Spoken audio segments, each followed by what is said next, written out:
Hello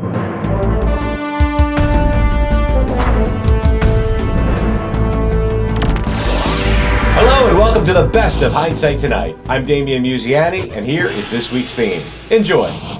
And for Thanksgiving, we're taking you on a stroll down memory lane to trace its evolution through the years. Yes, we all know how this tradition began. A bunch of pilgrims partnered up with the ill-fated indigenous Wampanoag tribe and supposedly ate deer meat for 3 straight days in 1621. More of a competitive eating contest than a meal, if you ask us. But the famous nomenclature tied to this event didn't arrive until 150 years later, when George Washington issued the first ever Thanksgiving proclamation, which really had nothing to do with food and everything to do with celebrating the end of soldiers dying in the Revolutionary War. It all tied together, though. I mean, you can't really host a dinner if there's no one left alive to eat it, after all.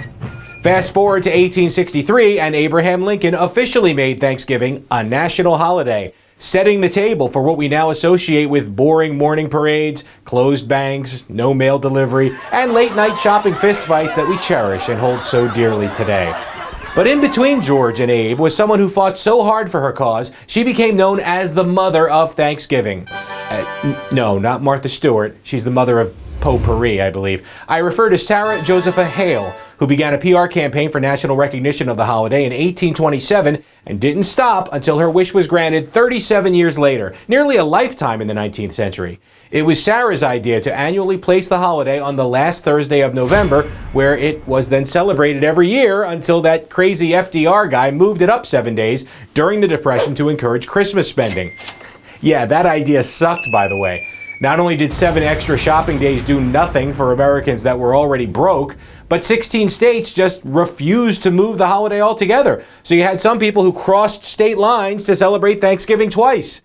Congress finally passed a resolution in 1941 to hold Thanksgiving on the 4th Thursday of November.